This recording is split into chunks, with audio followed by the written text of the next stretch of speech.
Hi friends, welcome to Just Rise Academy. இன்னைக்கு நம்ம பார்க்க போறது C programmingல decision making. So decision making statementனா decision எடுக்கிறதுக்காக நான் யூஸ் பண்ற statements. So இது ரெண்டு statements இருக்கு. ஒன்னு வந்து if else, இன்னொன்னு வந்து switch. So if elseலே பாத்தீங்கன்னா நாலு விதமான statement இருக்கு. ஒன்னு if, simple if ன்னு சொல்லுவோம். அடுத்தது if else ன்னு சொல்லுவோம். அதுக்கப்புறம் if else if, அப்படி else if ladder ன்னு சொல்லுவோம். இன்னொன்னு வந்து nested if statement. ஸோ இது எல்லாமே வந்து இதோட சின்டாக்ஸ் எப்படி ஒவ்வொரு ஸ்டேட்மெண்ட்க்கும் சின்டாக்ஸ் எழுதுறோன்னு பாருங்க. ஸ்விட்சோட சின்டாக்ஸ் இது. ஸோ நம்ம இது டீட்டெயிலாக இப்போ ஒன்னொன்றுக்கும் சின்டாக்ஸோட எக்ஸாம்பிளோட பார்க்க போகிறோம். ஃபர்ஸ்ட் பார்த்தீங்கன்னா சிம்பிள் இஃப் ஸ்டேட்மெண்ட். ஸோ இஃப்ங்கிற கண்டிஷன் ட்ரூவாக இருந்துச்சுன்னா இஃப்குள்ளே நம்ம என்ன கண்டிஷன் கொடுக்குறோமோ அது ட்ரூவாக இருந்துச்சுன்னா அதுக்குள்ளே இருக்கிற ஸ்டேட்மெண்ட் வந்து எக்ஸிக்யூட் ஆகும். அப்படி இல்லைன்னா அது அந்த பிரேஸ் விட்டு வெளியே வந்து அந்த இருக்கிற ஸ்டேட்மெண்ட் எக்ஸிக்யூட் ஆகும். ஸோ எக்ஸாம்பிள் பார்த்தீங்கன்னா கேட்டகரி வந்து ஸ்போர்ட்ஸ்ன்னு நம்ம செலக்ட் பண்ணோம்னா மார்க்ஸ் வந்து மார்க்ஸ் ப்ளஸ் போனஸாக மாறிடும். ஸோ அதுதான் வந்து எக்ஸிக்யூட் ஆகும். அப்படி இல்லை இந்த கேட்டகரி நம்ம வந்து அந்த மாதிரி செலக்ட் பண்ணல அப்படிங்கிறப்போ வெளியே வந்துட்டு மார்க்ஸ் வந்து பிரிண்ட் ஆகும். அடுத்தது பார்த்தீங்கன்னா இஃப் எல்ஸ் ஸ்டேட்மெண்ட்.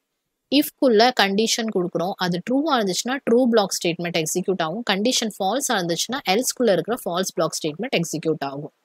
ஸோ ரெண்டுக்குமே முடிச்சதுக்கப்புறம் ஃபைனலாக இருக்கிற ஸ்டேட்மெண்ட் டிஃபால்ட்டாக எக்ஸிக்யூட் ஆகும். ஸோ இதுதான் வந்து அந்த ஃப்ளோ சார்ட்டில் என்ட்ரி கண்டிஷன் செக் பண்ணுறோம். ட்ரூவாக இருந்துச்சுன்னா ட்ரூ பிளாக் ஸ்டேட்மெண்ட், ஃபால்ஸாக இருந்துச்சுன்னா ஃபால்ஸ் பிளாக் ஸ்டேட்மெண்ட். ஃபைனலாக ஸ்டேட்மெண்ட் எக்ஸ் வந்து எக்ஸிக்யூட் ஆகுது. ஸோ ஒரு எக்ஸாம்பிள் பார்த்தீங்கன்னா இப்போ இந்த இஃப் கோட் ஈக்குவல் டு 1 இருந்துச்சுன்னா பாய் வந்து பாய் ப்ளஸ் 1ஆக மாறிடும். கோட் வந்து 2ஆக இருந்துச்சுன்னா கேர்ள் வந்து கேர்ள் ப்ளஸ் 1ஆக மாறிடும்.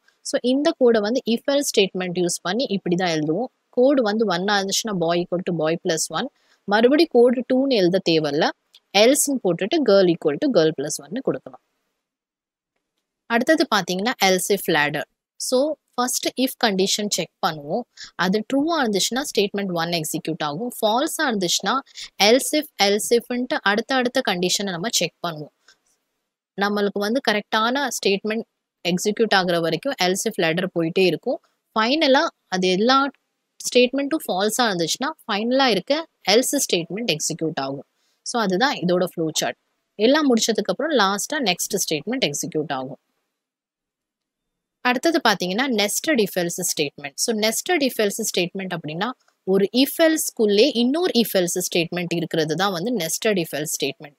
இப்போ இங்கே பார்த்தீங்கன்னா இஃப்குள்ளே ஒரு கண்டிஷன் இருக்குது. இந்த கண்டிஷன் ட்ரூவாக இருந்ததுன்னா இதுக்குள்ளே போகும். இதுக்குள்ளே போயிட்டு கண்டிஷன் 2 செக் பண்ணும். கண்டிஷன் 2 ட்ரூவாக இருந்துச்சுன்னா இந்த ஸ்டேட்மெண்ட் எக்ஸிக்யூட் ஆகும். அப்படி இந்த கண்டிஷன் ஃபால்ஸாக இருந்துச்சுன்னா இந்த எல்ஸ் பார்ட்குள்ளே இருக்கிற ஸ்டேட்மெண்ட் எக்ஸிக்யூட் ஆகும். ஃபர்ஸ்டே கண்டிஷன் ஃபால்ஸாக இருந்துச்சுன்னா இந்த இதுக்குள்ளே போகவே போகாது, டைரெக்டாக வெளியே வந்துட்டு இந்த எல்ஸ் பார்ட்டில் இருக்கிற ஸ்டேட்மெண்ட் எக்ஸிக்யூட் ஆகும். இதுதான் வந்து நெஸ்டட் இஃப் எல்ஸ் ஸ்டேட்மெண்ட். இதை இன்னொரு ஃப்ளோ சார்ட் வச்சு பார்த்தோம்னா ஃபர்ஸ்ட் கண்டிஷன் 1 செக் பண்ணுறோம். ட்ரூவாக இருந்துச்சுன்னா தான் அடுத்த கண்டிஷன் செக் பண்ணுறோம். கண்டிஷன் 2 ட்ரூவாக இருந்துச்சுன்னா ஸ்டேட்மெண்ட் 2 எக்ஸிக்யூட் ஆகும். அது ஃபால்ஸாக இருந்துச்சுன்னா அந்த ஸ்டேட்மெண்ட் 1 எக்ஸிக்யூட் ஆகும். இப்போ இந்த ஃபர்ஸ்ட் கண்டிஷனே ஃபால்ஸாக இருந்துச்சுன்னா ஸ்டேட்மெண்ட் 3 எக்ஸிக்யூட் ஆகும். ஸோ அதுதான் ஃபைனலாக லாஸ்ட்டாக எல்லாம் முடிஞ்சதுக்கப்புறம் ஸ்டேட்மெண்ட் n எக்ஸிக்யூட் ஆகும்.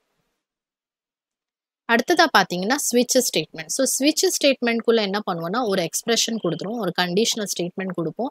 அந்த கண்டிஷனல் ஸ்டேட்மெண்ட் கூட எந்த கேஸ் மேட்ச் ஆகுதோ அந்த கேஸ் வேல்யூ மேட்ச் ஆன வேல்யூ அதோட ஸ்டேட்மெண்ட் தான் பிரிண்ட் ஆகும்.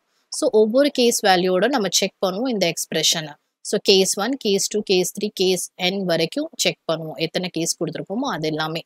ஸோ எந்த கேஸ் கூட மேட்ச் ஆகுதோ அது ட்ரூவாக இருக்கிற அந்த ஸ்டேட்மெண்ட் எக்ஸிக்யூட் ஆகும். அதுக்கப்புறம் பிரேக் எடுத்துட்டு ஃபைனலாக ஒரு ஸ்டேட்மெண்ட் ஸ்விட்ச்க்கு அப்புறம் இருக்கிற ஸ்டேட்மெண்ட் எக்ஸிக்யூட் ஆகும். இப்போ எந்த கேஸ் வேல்யூவோடையும் மேட்ச் ஆகலைன்னா லாஸ்ட்டாக இருக்கிற டிஃபால்ட் ஸ்டேட்மெண்ட் எக்ஸிக்யூட் ஆகும்.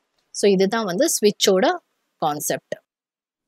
ஸோ இந்த வீடியோவில் நம்ம என்ன பார்த்துருக்கோம் அப்படின்னா இஃப் எல்ஸ் ஸ்டேட்மெண்ட்டும் ஸ்விட்ச் ஸ்டேட்மெண்ட் பற்றியும் பார்த்துருக்கோம். ஸோ இது வந்து டிசிஷன் மேக்கிங்காக நம்ம யூஸ் பண்ணுறோம். இது கண்டிஷன் ட்ரூவாக இருந்துச்சுன்னா ஒரு ஸ்டேட்மெண்ட் எக்ஸிக்யூட் ஆகும், கண்டிஷன் ஃபால்ஸாக இருந்துச்சுன்னா இன்னொரு ஸ்டேட்மெண்ட் எக்ஸிக்யூட் ஆகும். ஸோ ஃபர்ஸ்ட் நம்ம பார்த்தது சிம்பிள் இஃப், அடுத்தது நம்ம பார்த்தது இஃப் எல்ஸ் ஸ்டேட்மெண்ட், அதுக்கப்புறம் நம்ம பார்த்தது எல்ஸ் இஃப் லேடர், அடுத்தது நம்ம பார்த்தது நெஸ்டட் இஃப் எல்ஸ் ஸ்டேட்மெண்ட், அதுக்கு அடுத்தது நம்ம பார்த்தது ஸ்விட்ச் ஸ்டேட்மெண்ட். இந்த வீடியோ உங்களுக்கு பிடிச்சிருந்ததுன்னா லைக் பண்ணுங்க, ஷேர் பண்ணுங்க, மறக்காம சப்ஸ்கிரைப் பண்ணுங்க.